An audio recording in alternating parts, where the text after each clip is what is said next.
अस्सलाम वालेकुम। क्या हाल चाल, उम्मीद करता हूँ ठीक होंगे, खैरियत से होंगे। मेरा नाम है जमी और मेरे साथ है शहजाद चौधरी। तो आज हमारे मुंह पे जो है मुस्कान जो है वो आ रही है, हंसी आ रही है टाइटल पढ़ के, क्योंकि हम जो है डीडी सर की वीडियोस पे रिएक्शन करते हैं। पर्सनली उनको नहीं जानते, तो यकूब भाई को तो हम पर्सनली जानते हैं, उनसे मिल चुके हैं। और हमें जो है वो टाइटल के हिसाब से पता नहीं वीडियोस में क्या है या क्या नहीं है, तो देखते हैं कि कैसे जो है वो यकूब भाई को जो है वो काउंटर किया है डीडी रिएक्ट ने।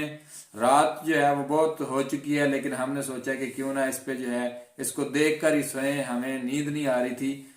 इसी क्या कहते हैं, अब खुशी है या गमी है, हमें नहीं पता चल रहा। तो ऑपरेशन तो देखेंगे ना हाँ, कि किस बिल्कुल तरह का बिल्कुल हुआ है। कैसे कैसे हुआ है, ताकि इस हिसाब से हमें भी आइडिया हो सके कि सर जो है हो सकता है या अगर हमारी भी कुछ इस तरह का। तो खैर कोई बात नहीं, क्योंकि देखें हर बंदा अपनी राय देता है और फिर कोई बंदा एग्री करता है, कोई नहीं करता। और वीडियो के हवाले से देखेंगे और फिर एंड पे देंगे अपनी राय। तो हमारे साथ जो है वो जुड़े रहिएगा। अगर आप हमारे चैनल पर नए हैं तो हमारे चैनल को लाइक, शेयर और सब्सक्राइब करके लाजमी जाइएगा। आपको ऐसी ही इंटरेस्टिंग और मजेदार वीडियोस जो है वो मिलती रहेंगी। तो चलिए शुरू करते हैं, लेट्स स्टार्ट।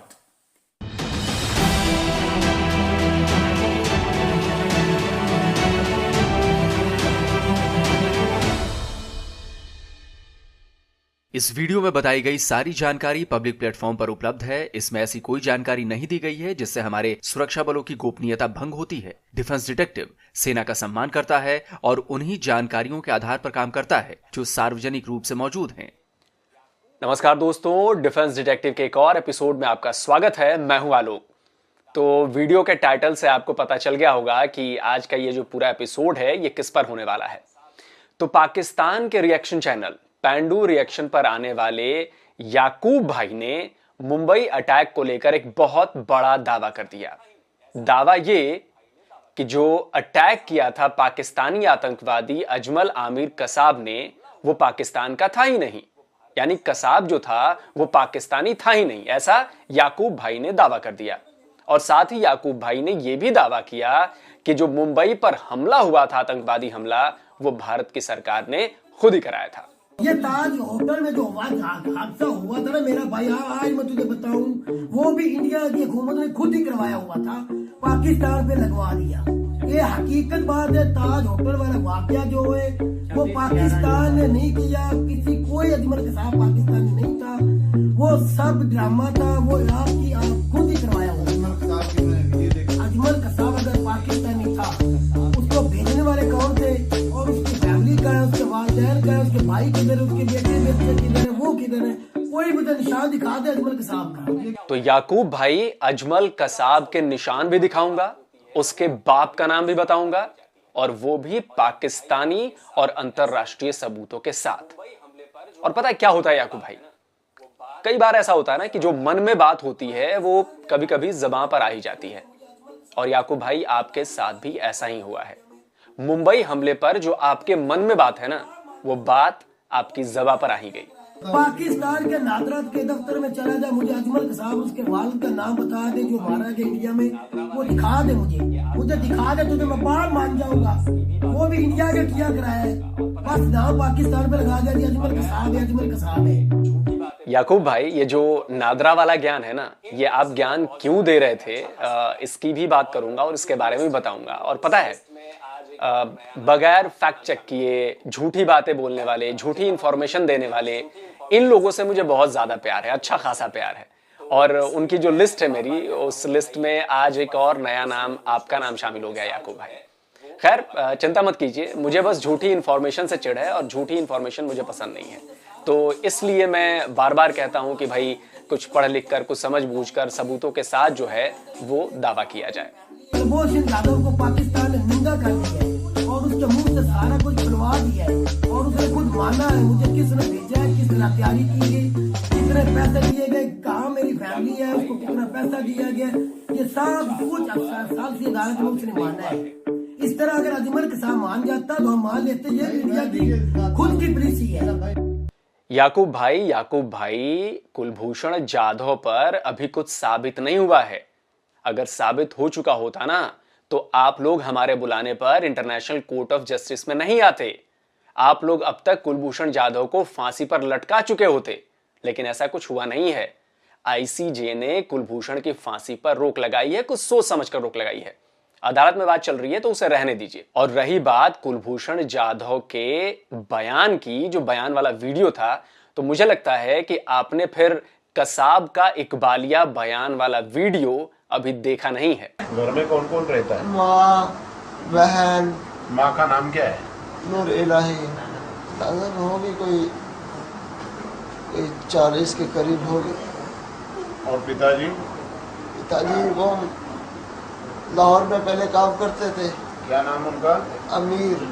अमीर। अमीर के बाप का नाम क्या है? शबान। शाबान। हाँ जी। अच्छा, बाद में क्या किया तुम? स्कूल छूटने के बाद स्कूल कब छोड़ा तुम्हारा? 2000 में छोड़ा था। अच्छा, 2000 से क्या क्या कर रहा था? मजदूरी पहले गांव में किया, उधर से काम शुरू किया। मजदूरी यानी कि क्या करता था? सर तो जरा इंटरेस्ट करूँगी। मिस्त्री के साथ काम, ईंटें वगैरह, सीमेंट वगैरह दो। यानी कि इसके ऊपर बिल्डिंग का काम करता था? हाँ जी। उसके बाद लाहौर चला गया, उधर भी यही काम किया। लाहौर में किधर काम करता था? पत्ती चौक वाली साइड पे। तुम रहता था किधर लाहौर में? हाँ बताता हूँ। मल्ला तौहीदाबाद, मल्ला तौहीदाबाद, मोहल्ला तौहीदाबाद, मोहल्ला तौहीदाबाद, तौहीदाबाद। हाँ गली नंबर 54। हाँ, गली नंबर 54। गली नंबर 54 यानी कि 14। ना 5 और 4। अच्छा। हाँ, मकान नंबर 12 किराए पे लिया हुआ था। नजदीक सब्जी मंडी है। अजमल कसाब ने तो मान लिया, लेकिन आप अब तक नहीं माने। अब आपने ये बात जानबूझकर झूठ बोली कि भाई अजमल कसाब मान लेता तो मैं भी इस बात को मान लेता, या फिर आपको पता नहीं है। अब ये तो आप अच्छी तरह से, बेहतर तरीके से बता सकते हैं। दरअसल आपने भी वही बोला जो आपके दिमाग में भरा गया है। मैं भरने की बात ये नहीं कह रहा कि कोई आके आपको सिखा गया है। आपको जो मैसेजेस आते हैं, आप जहां से पढ़ते हैं, जो चीजें देखते हो, उसमें वही बातें लिखी हैं जो आप बोल रहे हो, यानी कि एक तरह से वो आपके दिमाग में भर दी गई हैं। तो याकूब भाई, दिमाग में भरे हुए का मतलब यह हुआ कि फिर आप में और कसाब में कोई फर्क नहीं है। कसाब ने भी वही किया भारत आकर, मुंबई आकर, जो उसके दिमाग में भरा हुआ था। और उसके दिमाग में भरा गया था कि भारत जाओ, लोगों का कत्ल करो, ये बड़ा सवाब का काम है, इससे जन्नत मिलेगी। दावत कैसे देते थे? मतलब किसी के पास जाओ, उसको कहो कि जहाद है, फला है, फला है। क्या क्या फला फला नहीं? मतलब यही कि ये बहुत अजीमत वाले काम है, ये अजर बहुत होता है, इसमें इज्जत बहुत होता है। कुत्ते बाद क्या होता है बोला? हाँ? जिहाद करने के बाद क्या होता है, ऐसा बोलते थे वो? इज्जत होता है और ये सवाब का काम है, नेकी है। तो ऐसी ऐसी बातें करते थे। किसको मारने के लिए बताया था? हाँ? किसको मारने के लिए बताया था? लोगों को। लोगों को यानी कि स्पेसिफिक ऐसा किसका नाम बताया था क्या? नहीं इसको ही मारो, इधर जाओ, ऐसा करो? नहीं नहीं। जिहाद करने को आए हैं ना तुम लोग, है कि नहीं? क्या जिहाद है साहब? नहीं, अभी जो ओके ठीक है, रोने से कुछ फायदा नहीं, जो भी कुछ है सही सही बताना है, बराबर है कि नहीं? जैसा समझो। ये देखो, कसाब के पूरे इकबालिया बयान का लिंक मैंने नीचे दिया हुआ है, आप चाहें तो जाकर सुन लीजिएगा। और याकूब भाई, मैं आपको चैलेंज करता हूं कि आप एक तस्वीर दिखा दीजिए कसाब की तरह, कुलभूषण जाधव के हाथों में AK-47 हो और वो नरसंहार कर रहा हो, लोगों को मार रहा हो। आप एक तस्वीर दिखा दीजिए कुलभूषण जाधव की, जो अपनी टीम लेकर पाकिस्तान में गया हो और वहां पर आतंकवादी कार्रवाई कर रहा हो। आप एक तस्वीर दिखा दीजिए कुलभूषण जाधव के पाकिस्तान के भीतर मूवमेंट की। याकूब भाई, आप नहीं दिखा पाएंगे क्योंकि कुलभूषण जाधव पाकिस्तान में था ही नहीं। कुलभूषण जाधव पर एक अलग से वीडियो बनाया हुआ है मैंने, उसको जाके देखिए, डिटेल से, विस्तार से बनाया है। उसका लिंक मैंने नीचे डिस्क्रिप्शन बॉक्स में दिया हुआ है, विस्तार से वीडियो है। वीडियो जाइए, सबूतों के साथ है, उसको पढ़िए। और रही बात अजमल आमिर कसाब के पाकिस्तानी होने का, तो चलिए कसाब के पाकिस्तानी होने के 1-2 नहीं 72 सबूत देता हूं मैं। दुनिया की सबसे बड़ी न्यूज एजेंसी में से एक रॉयटर्स ने 7 जनवरी 2009 को एक रिपोर्ट पब्लिश की। इसकी हेडिंग पढ़िए याकूब भाई, Mumbai gunman has links to Pakistan minister. Hindi में इसका मतलब यह हुआ कि पाकिस्तान के मंत्री ने कहा है कि मुंबई का जो हमलावर है उसके तार पाकिस्तान से जुड़े हैं। इस रिपोर्ट में बाकायदा उस वक्त की पाकिस्तान की इंफॉर्मेशन मिनिस्टर रही शेरी रहमान का बयान है कि हमलावर के लिंक्स पाकिस्तान से हैं। जांच जारी है। याकूब भाई, आपके देश के मंत्री ने आधिकारिक रूप से बयान दिया था और इस खबर को दुनिया के करीब करीब हर बड़े अखबार ने कवर किया था। देखिए, ये 8 जनवरी 2009 की अमेरिकी news website the wall street journal की रिपोर्ट है।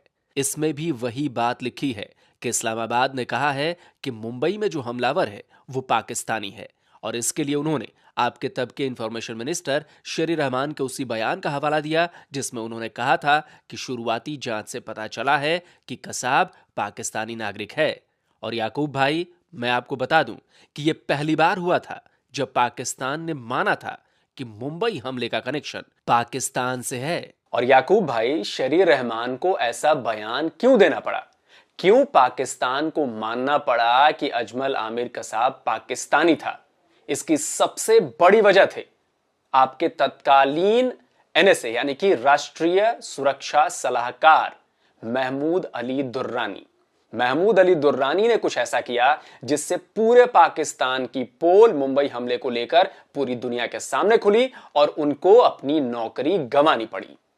7 जनवरी 2009 को इंटरनेशनल न्यूज एजेंसी रॉयटर्स ने खबर दी थी कि पाकिस्तानी इंफॉर्मेशन मिनिस्टर शेरी रहमान ने बताया है कि कसाब पाकिस्तानी था।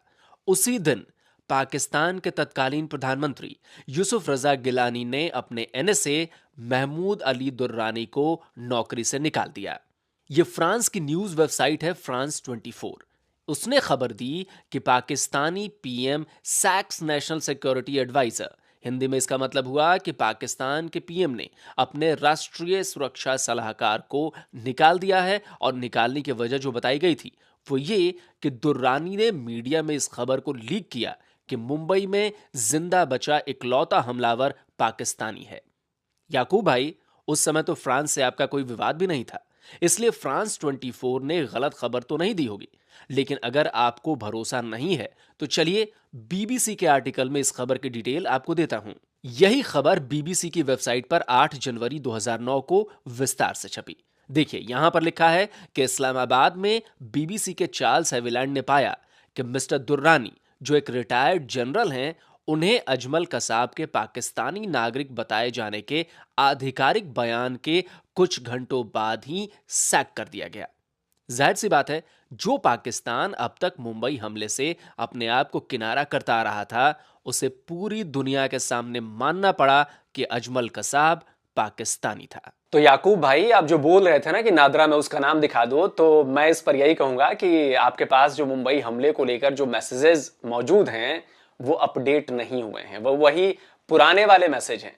क्योंकि अगर ऐसा नहीं होता याकूब भाई, तो आप 2009 वाली बात जो सरकार आपकी 12 साल पहले कहती थी, वो बात आप साल 2021 में वैसी ही बातें न बोल रहे होते। चलिए, इसका भी सबूत मैं आपको देता हूं। ये बीबीसी का वही आर्टिकल है 8 जनवरी 2009 वाला, जिसमें आपके एनएसए महमूद अली दुर्रानी को सैक करने वाली खबर थी। इसी में नीचे कुछ लाइनें लिखी हैं जो हूबहू आपके बयान से मिलती हैं। याकूब भाई, ध्यान दीजिएगा, लिखा अंग्रेजी में है, हिंदी में बता देता हूं। अगर कोई शक है तो आप इसे वहां ट्रांसलेट भी करवा सकते हैं। इसमें लिखा है कि इंफॉर्मेशन मिनिस्टर शेरी रहमान ने बीबीसी को बताया कि अजमल कसाब पाकिस्तानी नागरिक है। हालांकि हफ्तों तक इस्लामाबाद उसकी पहचान कंफर्म करने से मना करता रहा, कहता रहा कि उसका नाम नागरिकों के नेशनल डेटाबेस की लिस्ट में है ही नहीं। तो याकूब भाई, ये जो नादरा वाला पॉइंट है ना, अब ये आगे से मत बोलना कहीं पे आप, क्योंकि इस पॉइंट की वजह से आपकी बेफजूल में रुसवाई हो जाएगी। और वो चाहे आपकी एनएसए दुर्रानी साहब हों या फिर आपकी मिनिस्टर शेरी रहमान हों, उनको क्यों कहना पड़ा कि अजमल कसाब पाकिस्तानी है, पाकिस्तान को क्यों मानना पड़ा कि अजमल कसाब पाकिस्तानी है, इसके पीछे की वजह है वहां की मीडिया। जियो न्यूज और डॉन न्यूज ने अपनी जो तहकीकात की उस तहकीकात में इन दोनों ने साबित कर दिया कि अजमल आमिर कसाब पाकिस्तानी है। उन्होंने ऐसे ऐसे सबूत पेश किए, उन्होंने ऐसी ऐसी चीजें बताई, निकाल कर लेकर सामने आए, जिसके बाद पाकिस्तान को इस बात से इनकार करना मुश्किल होने लगा और आखिरकार पाकिस्तान को स्वीकार करना ही पड़ा कि अजमल आमिर कसाब पाकिस्तानी था। कसाब पाकिस्तानी था, इसे साबित करने के लिए एक और सबूत देता हूं। डॉन न्यूज की वेबसाइट पर छपा यह 8 जनवरी 2009 का आर्टिकल है। यह आर्टिकल आपके ही पत्रकार मुबशिर जैदी का था। इसकी हेडिंग थी अजमल्स नेशनैलिटी कंफर्म्ड। हिंदी में इसका मतलब होता है कि अजमल किस देश का है, इसकी पुष्टि हो गई है। इसकी शुरुआत में ही जो लिखा गया है उसे ध्यान से पढ़ लीजिए।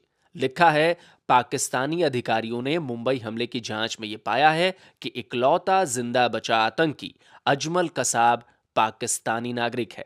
आगे इसमें लिखा है कि पहले तो सरकारी अधिकारियों की तरफ से अलग अलग बयान आते रहे, लेकिन अब यह आधिकारिक हो चुका है कि डॉन न्यूज टीवी ने जो जांच की थी अजमल कसाब की पहचान के बारे में, वो सच थी।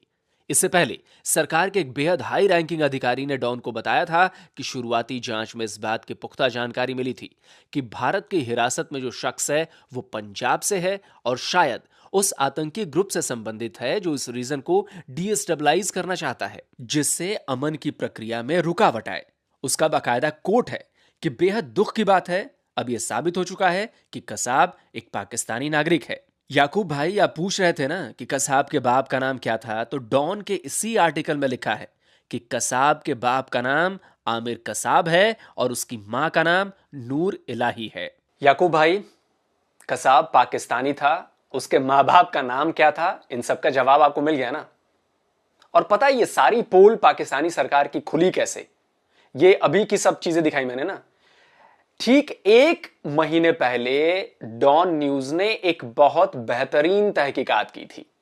उस तहकीकात में क्या सामने आया था, कैसे उन लोगों ने कसाब का घर ढूंढा, कैसे उसके माँ बाप को ढूंढा, पूरी बातें तफसील से की हुई हैं। तो चलिए जरा उसकी भी जानकारी मैं आपको दे देता हूं। मुंबई अटैक के सिर्फ 2 हफ्ते बाद यानी 12 दिसंबर 2008 को डॉन न्यूज ने एक रिपोर्ट छापी, crackdown hints at Faridkot Mumbai links. यानी मुंबई लिंक की जो जांच है वो फरीदकोट की तरफ इशारा कर रही है। इसमें डॉन न्यूज की टीम ने एक परिवार को लोकेट किया जो मुंबई में गिरफ्तार हुए आतंकी का परिवार हो सकता था। इसमें बताया गया था कि अजमल कसाब पंजाब के फरीदकोट का रहने वाला हो सकता है। दरअसल बीबीसी ने रिपोर्ट किया कि दीपालपुर के करीब फरीदकोट में कुछ असामान्य एक्टिविटीज देखी गई हैं। बीबीसी रिपोर्टर ने एक गांव में घर को लोकेट किया है जिसमें रहने वालों का सरनेम कसाब है, लेकिन गांव वाले इस बात से इनकार कर रहे हैं। याकूब भाई, ध्यान दीजिएगा, इसमें आमिर कसाब का नाम आया है, वही आमिर कसाब जो अजमल कसाब का बाप है। बीबीसी के उस रिपोर्टर ने वोटर लिस्ट का भी जिक्र किया जो उसने निकाल ली थी। उसमें आमिर कसाब और उनकी पत्नी का नाम नूर लिखा था। इसी रिपोर्ट में बताया गया है कि डॉन न्यूज ने अजमल कसाब के पिता आमिर कसाब को ढूंढ निकाला और जब डॉन न्यूज के लोगों ने उनसे पूछा कि क्या टीवी पर जिस लड़के की तस्वीर दिखाई जा रही है वो उनका बेटा है, तो आमिर कसाब ने कहा कि मैं शुरू के दिनों तक तो इस बात से इनकार करता रहा, खुद से कहता रहा कि यह मेरा बेटा नहीं हो सकता। देखिए यहां लिखा है याकूब भाई कि आमिर कसाब ने यह बात डॉन न्यूज को फरीदकोट में अपने घर में कही थी।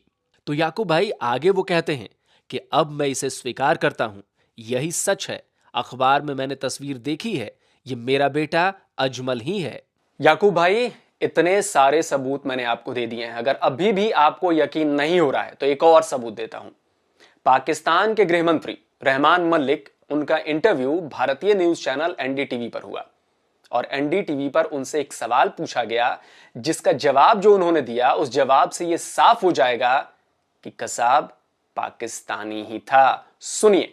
Another point of confusion, Rehman Malik, was over reports that Indian authorities have got in touch with Ajmal Kasab's family, checking whether the family wanted his body back or not. Currently, he's buried in a Pune jail. What is the view of the Pakistan government on this? What is your information on this? Well, I do not know if there was any direct communication with Kasab family, but as far as I know, as far as my record is concerned, Ajmal Kasab's families have not approached Pakistan. Whenever they approach, the government of Pakistan we will take up the matter with the Indian authorities. Since there is no contact, there is no request, a formal or even informal request from Ajmal Kasab's family, so therefore we will not proceed until and unless we have a request from the family. याकूब भाई, ये interview 23 नवंबर 2012 को हुआ था। अगर अजमल कसाब पाकिस्तानी नहीं था तो फिर रहमान मलिक ने ये क्यों बोला कि कसाब की फैमिली ने उसकी बॉडी के लिए पाकिस्तानी सरकार से कोई संपर्क नहीं किया? अगर कसाब पाकिस्तानी नहीं होता याकूब भाई, तो रहमान मलिक सीधे बोल देते कि कसाब तो पाकिस्तानी है ही नहीं, तो फिर उसके परिवार का कहां से सवाल आ गया? लेकिन वो नहीं बोले। और याकूब भाई, रही मुंबई पर हमले की साजिश कहां रची गई थी, तो इसका सबूत भी मैं आपको देता हूं। फ्रांस की न्यूज वेबसाइट फ्रांस 24 पर यह आर्टिकल है, लिंक नीचे दिया है, चेक कर लीजिएगा। इसमें लिखा है कि Islamabad admits Mumbai attacks partly planned इन पाकिस्तान। इसका मतलब यह हुआ याकूब भाई कि इस्लामाबाद ने स्वीकार कर लिया है कि मुंबई हमला आंशिक रूप से पाकिस्तान में प्लान किया गया था। यह खबर 12 फरवरी 2009 की है। इसमें बताया गया है कि रहमान मलिक, जो उस वक्त पाकिस्तान के इंटीरियर मिनिस्टर यानी कि गृह मंत्री थे, उन्होंने रिपोर्टर्स को बताया कि भारत में जो वाकया हुआ था उसकी साजिश का एक हिस्सा पाकिस्तान में रचा गया था। जिसके बाद पाकिस्तान में एक FIR हुई और फिर इस्लामाबाद में 6 लोगों को गिरफ्तार भी किया गया था। रिपोर्ट के मुताबिक ऐसा पहली बार हुआ था जब इस्लामाबाद के किसी सीनियर ऑफिशियल ने माना था कि हमले की प्लानिंग पाकिस्तान में हुई थी। अब आपको एक और इंटरनेशनल सबूत देता हूं याकूब भाई। AP यानी एसोसिएटेड प्रेस दुनिया की सबसे बड़ी न्यूज एजेंसियों में से एक है। उसने 24 जुलाई 2015 को एक रिपोर्ट दी जिसकी हेडिंग थी कि पाकिस्तान ने पहली बार माना है कि मुंबई पर जो आतंकी हमला हुआ था उसकी साजिश भी पाकिस्तान में रची गई थी और उसके हमलावर भी पाकिस्तान की धरती से ही गए थे। रिपोर्ट का एक हिस्सा आपको दिखा देता हूं, लिंक नीचे दिया है, वहां पर आप पूरी रिपोर्ट जाकर तसल्ली बख्श तरीके से देख सकते हैं।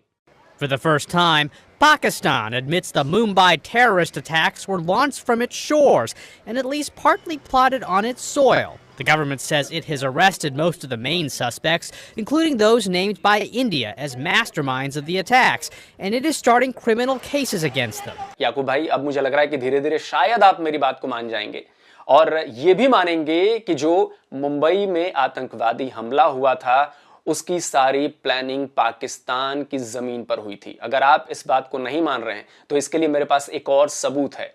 आपके NSA जो उस वक्त थे, महमूद अली दुर्रानी साहब ने हमले के कई साल बाद एक कार्यक्रम में यह बात स्वीकार की है ऑन कैमरा कि मुंबई पर जो अटैक हुआ उसकी प्लानिंग पाकिस्तान में रची गई थी, पाकिस्तानी आतंकवादी संगठन ने रची थी। सुनिए इसे। The terrorist attack in Mumbai carried out by a terrorist group based in Pakistan on 26 November 2008 is a classic trans-border terrorist event. I hate to admit this, but this is true. एक और सबूत देता हूं याकूब भाई। Don news में 12 मई 2018 को आपके ही पूर्व प्रधानमंत्री नवाज शरीफ का इंटरव्यू छपा। आप भले ही नवाज को गद्दार कहें, लेकिन सच तो यही रहेगा कि यह आदमी आपके देश का प्रधानमंत्री था। किसी घटना के बारे में उसकी कही बातें मानी जाएंगी, आपकी नहीं। इस इंटरव्यू में नवाज शरीफ ने मुंबई अटैक का जिक्र किया और कहा कि आतंकी संगठन एक्टिव हैं, आप उन्हें नॉन स्टेट एक्टर्स कहिए। क्या हमें उन्हें सीमा पार करने और मुंबई में 150 लोगों का कत्ल करने की मंजूरी देनी चाहिए? मुझे ये बताएं कि हमने अभी तक उसका ट्रायल पूरा क्यों नहीं किया? नवाज शरीफ ये रेफरेंस रावलपिंडी के एंटी टेररिज्म कोर्ट में केस के रुक जाने का दे रहे थे। इसी डॉन न्यूज में 3 दिन बाद ही यानी 15 मई 2018 को खबर छपी कि मुंबई हमले पर नवाज शरीफ ने जो बयान दिया उस पर आपकी सीनेट में बवाल मच गया। लोगों ने तो यहां तक डिमांड कर दी कि नवाज शरीफ के खिलाफ देशद्रोह का मुकदमा चलाया जाए। याकूब भाई, मेरी आपसे कोई निजी दुश्मनी नहीं है, मेरी दुश्मनी है झूठी इंफॉर्मेशन से।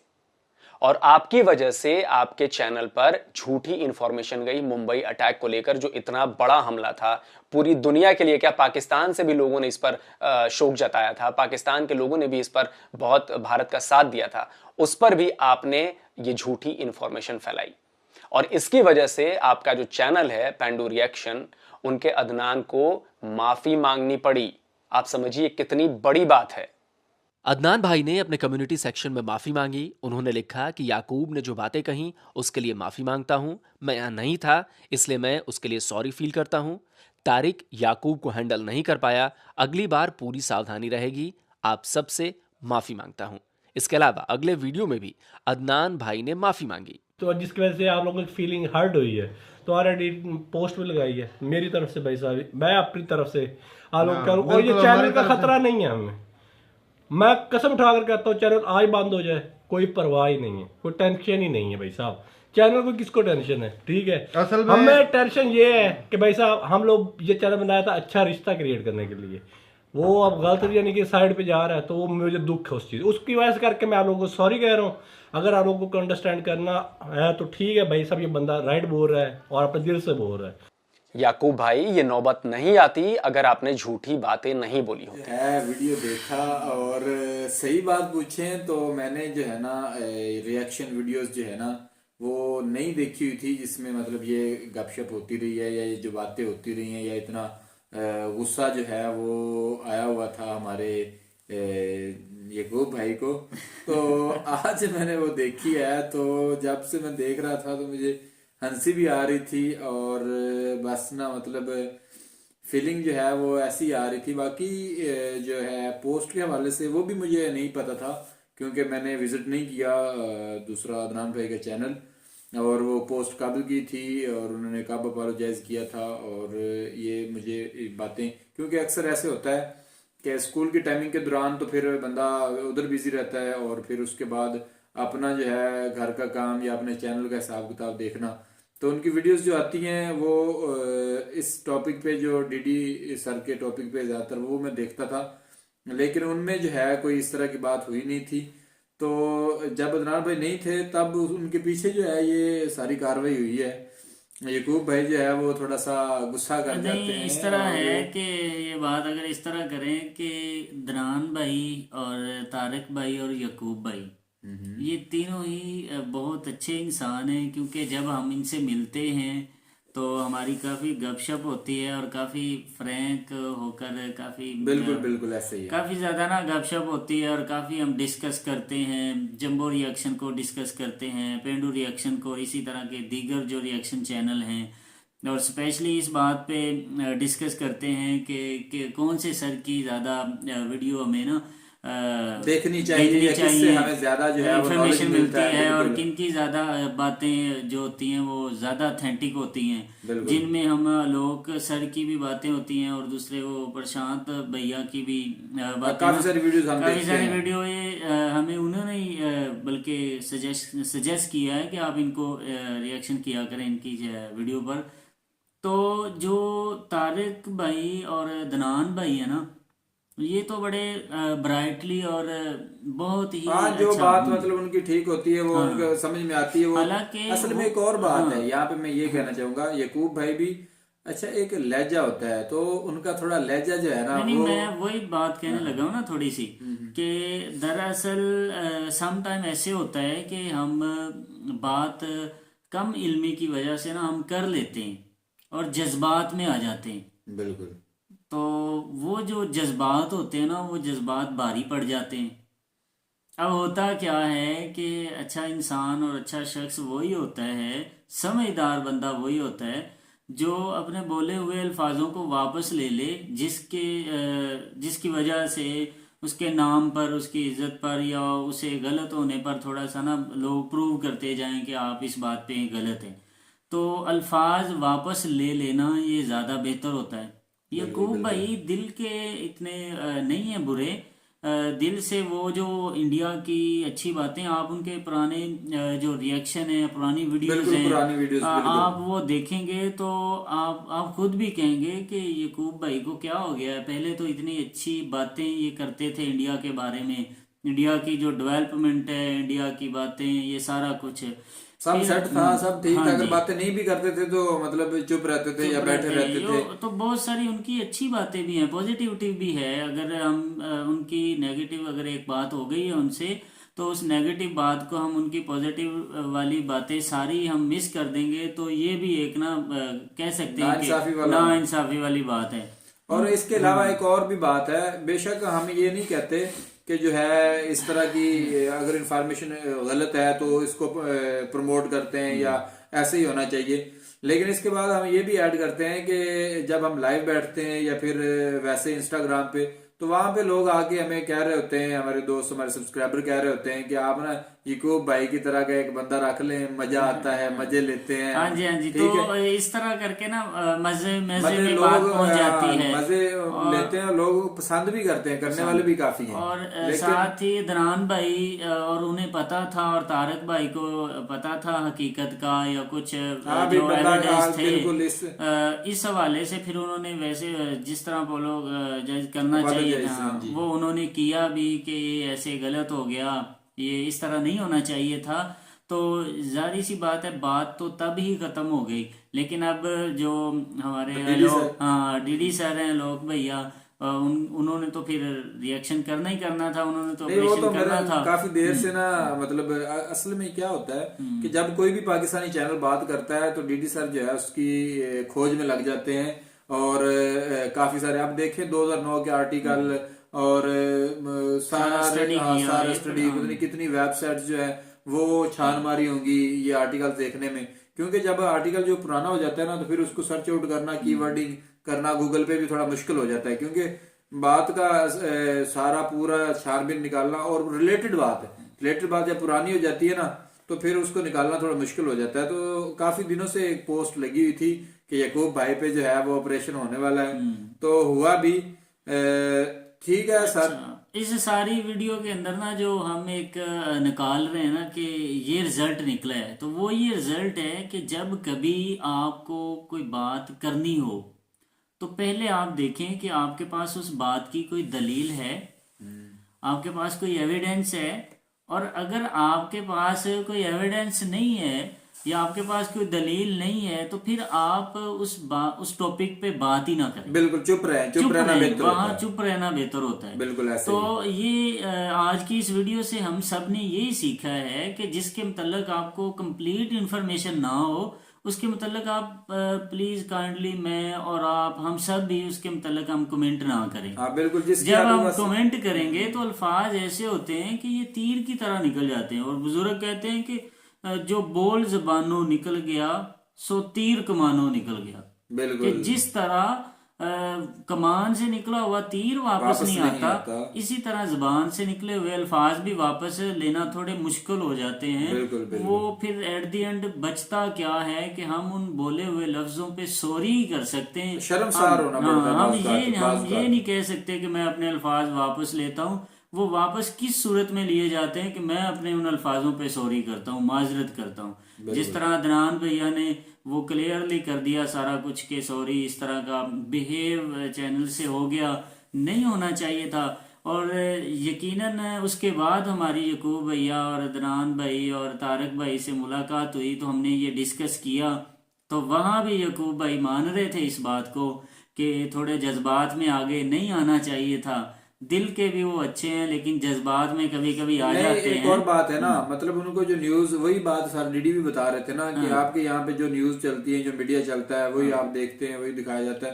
तो ये भी बात थोड़ी सी हो जाती है ना कि जो इन्फॉर्मेशन उनके पास थी या जैसे भी कभी आई, वो सर भी बता रहे थे कि आपके पास पुराने मैसेज और सारी बातें जो है वो बहुत पुरानी थी, 2009 वाली है, इस तरह की बात कर रहे थे। तो उस हवाले से भी आप उसी पे अटके हुए हैं, आपने दोबारा उसको सर्च आउट नहीं किया और ये इस तरह का सीन।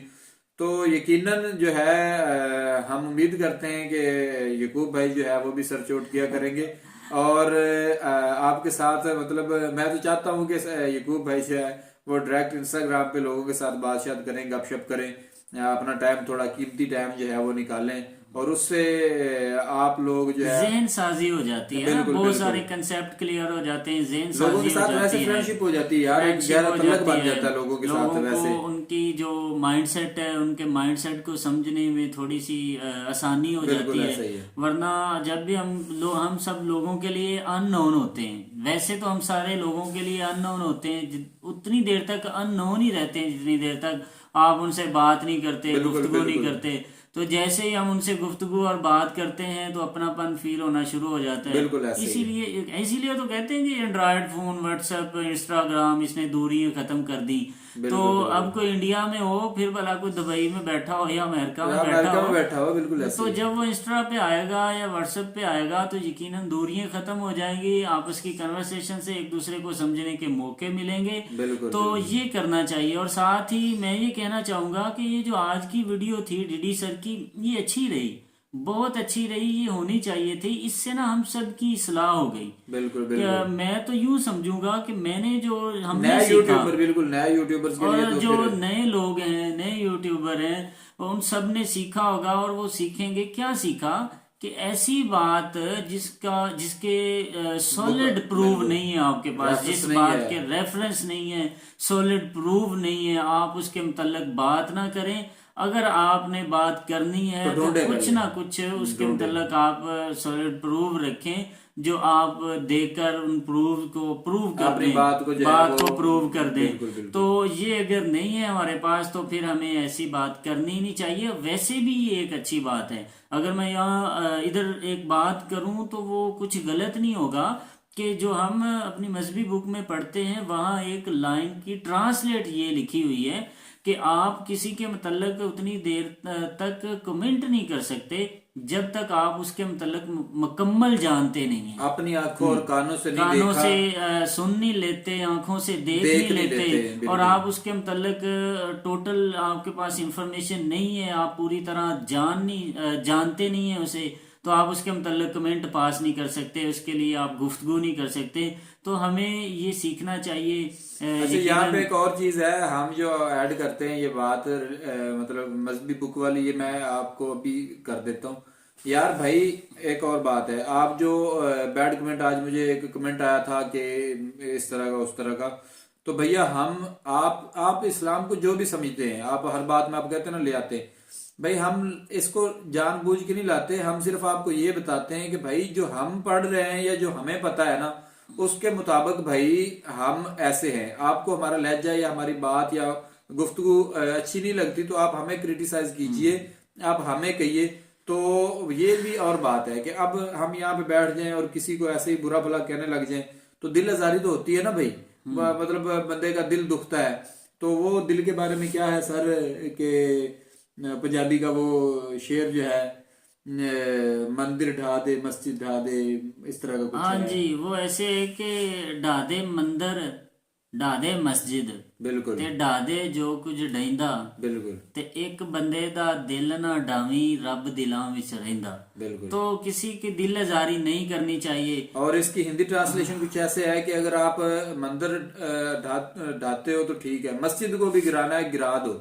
मतलब ये सब के लिए है, ये नहीं कहता कि मतलब इसको मैं हवा नहीं दे रहा कि आप मंदिरों को गिराएं और ये वो नहीं, बिल्कुल को नहीं, नहीं, ये देखिए ना दोनों लफ्ज हवा हैं नहीं दे इसमें। रहा, ठीक है, एक बात की गई है इस पे। और एक और बात है, इस पे आप ये पॉइंट नोट कर लेंगे और फिर जो है मैसेज पे मैसेज, तुम्हारा दीन ऐसा, तुम्हारा ये वैसा, बिल्कुल ऐसा नहीं है। थोड़ी सी एक्सप्लेनेशन सुन लें कि एक जस्ट समझाने के लिए बात है। अगर आप में से भी कुछ लोग आप पंजाब में देखेंगे तो पंजाब, इंडिया का जो पंजाब है, वहां के लोग हमसे ज्यादा ये जुमला बोलते हैं। ये जो जुमला हमने बोला, वहां के पंजाबी हमसे ज्यादा ये जुमला, ये सेंटेंस बोलते हैं। इसकी एक्सप्लेनेशन क्या है कि आप मंदिर ढा दें, मस्जिद भी ढा दें, जो आपको लगता है ना, सब हम इधर समझते हैं कि सबसे मुकद्दस जगह है मस्जिद, वहां के लोग सबसे मुकद्दस जगह मंदिर कहते हैं। तो इसे इस तरह डिफाइन किया गया कि आप मंदिर भी ढा दें, भला मस्जिद भी ढा दें। अगर नफरत है आप में, जैसा भी है, आप जो मर्जी कर लो, मतलब। लेकिन एक इंसान के दिल को मत डाना, उसके दिल को हर्ट मत करना, दुखी मत करना, क्योंकि जब हम इंसान को दुख पहुंचाते हैं तो हो सकता है उसकी बददुआ लग जाए, बिल्कुल, उसकी एक निकली हुई आह से आपकी जो गुड लक आप पहले से हैं या आपकी जो खुशकिस्मती है वो बदकिस्मती में बदल जाए। बिल्कुल, तो क्योंकि हमारे माशरे में चीज जरूर है भाई, आप जैसा भी कह रहे हैं, आप अपने वालदैन से पूछे, माँ बाप से पूछे, तो वो जरूर आपको यही कहेंगे कि भाई आ लगती है, किसी की हाय नहीं लेते, या इस तरह का मतलब बात होती है। तो अब जब बंदे के ज़हन में ये सेंटेंस बोला जाता है तो दिल आजारी, अब जिसके माइंड में ये बात आएगी ना कि यार किसी का दिल आजारी नहीं करना है, किसी कुछ भी नहीं करना, ना तो वो भाई कोई मंदिर ढाएगा, ना कोई मस्जिद ढाएगा, ना किसी के रिलीजियस पे बात अच्छा देखिए करेगा। ना, जब कोई मस्जिद की तरफ डालने के लिए, गिराने के लिए बढ़ेगा तो यकीनन बहुत सारे दिलों को दुख पहुंचेगा, और जब इसी तरह कोई मंदिर को गिराने के लिए चलेगा तो बहुत सारे दिलों को दुख मिलेगा। और एक बड़ा पॉजिटिव मैसेज है कि आप जब किसी भी प्लेस की तरफ बढ़ते हैं बुरे इरादे से, तो आप बहुत सारे दिलों को तोड़ कर जाते हैं। तो दिलों को तोड़ना ही सबसे एक बड़ा क्या कहते हैं गलत काम है। और यहाँ पे एक और चीज है कि भाई पुरखों ने जो किया, यहाँ पे ये वीडियो भाई पूरी देखें प्लीज। आप वीडियो स्किप करके देखते हैं, बीच में जो है ना वो मिस हो जाते हैं पॉइंट्स, और फिर जो है कमेंट पे कमेंट, जहाँ पे जो पॉइंट देख लिया वहां पे कमेंट मार दिया और आगे खुद चलते बने। और यहाँ पे एक और बात भी है, मैं ऐड कर देता हूँ, जितने हमारे सब्सक्राइबर हज़रात हैं उनके कमेंट्स जो है वो मुझे पता है किधर आते हैं, और जिनके जो सब्सक्राइब नहीं किया होता उनके कमेंट्स जो है वो किधर आते हैं। तो होता क्या है कि वो जस्ट फन के लिए आए होते हैं और कमेंट्स पास करके तो निकल लेते हैं, तो फिर हमारे पास बात नहीं, मतलब होता नहीं कि इसको कैसे मतलब बात करें या इस पे कैसे। तो नेक्स्ट किसी न किसी वीडियो में हमने उसको डिस्कस करना होता है। बात निकल गई है और हमने अपनी तरफ से तो मतलब एक बात करके उसकी अपनी तरफ से एक्सप्लेनेशन कर दी है कि भैया ना तो हम ऐसे हैं, आज की 26 साल के हैं भाई, ना इस तरह की कोई तालीम ली है, ना हम इस तरह की कोई बात करते हैं। हम सादा से छोटे से इतने सारे टीचर हैं और हम अपनी जिंदगी में मतलब अपना एक प्रॉपर खुश हैं और एक प्रॉपर काम कर रहे हैं और पॉजिटिव वे के साथ बैठे हुए। बाकी आपको अगर बुरा लगता है तो कम से कम प्लीज इस बात का ध्यान रखिएगा कि अगर आप अच्छा कमेंट ना पास कर सके ना, तो कम से कम आप नेगेटिव कमेंट भी पास ना किए। आपको गाली देनी है, बुरा कहना है, आप आए इंस्टाग्राम पे डायरेक्ट फेस टू फेस बात करते हैं, उसके बाद आपका जैसे दिल करे, जैसा आपके माइंड में आए आप कर सकते हैं। अच्छा, साथ ही जमीर भाई अक्सर कहते रहते हैं कि जो गुफ्तगू होती है ना, ये गुफ्तगू बहुत सारे लफ्जों का मजमुआ होती है। बिल्कुल, इसमें ना हर बंदे का माइंडसेट अपना होता है। जो बात कर रहे होते हैं ना, अब हर बंदा अपने माइंडसेट के एतबार से सुन रहा होता है, पिक कर रहा होता है। बिल्कुल। और अक्सर कहा जाता है कि जो गुफ्तगू है इसमें बहुत सारे लफ्जों का मजमुआ है। हर बंदे को हर लफ्ज नहीं भी पसंद होता। कुछ बंदों को कुछ लफ्ज कांटों की तरह लग रहे होते हैं और कुछ बंदों को कुछ लफ्ज फूलों की तरह लग रहे होते हैं। तो समझदार इंसान वही होता है जो इन सारे जो एक मिक्सचर है, इस मिक्सचर में से फूलों को चुनता है और झोली भर लेता है और घर ले जाता है। खुद भी खुशबू सूंघता है, लेता है, और दूसरों को उसकी खुशबू सूंघाता है और सबको देता है उसकी खुशबू। बिल्कुल, बिल्कुल ऐसे। और जो हम जैसा बेवकूफ इंसान है वो क्या कर रहा है, अब वो फूलों को छोड़े जाएगा, कांटों को पिक करता जाएगा। बिल्कुल। फिर उन कांटों को पकड़ेगा और को दिखाएगा, उसे चुबो देगा, उसे लगा देगा। बिल्कुल बिल्कुल। उसे पिक करके अपना माइंडसेट खराब करता जाएगा। तो इसलिए ये सारी गुफ्तगू एक फूलों और कांटों का मजमुआ होती है। आप इसमें से फूल ही चुना करें, कांटों को छोड़ें और अपना रास्ता निकालें। बिल्कुल बिल्कुल। मिलेंगे नेक्स्ट वीडियो के साथ, तब तक के लिए हमें दीजिए इजाजत। अल्लाह हाफिज।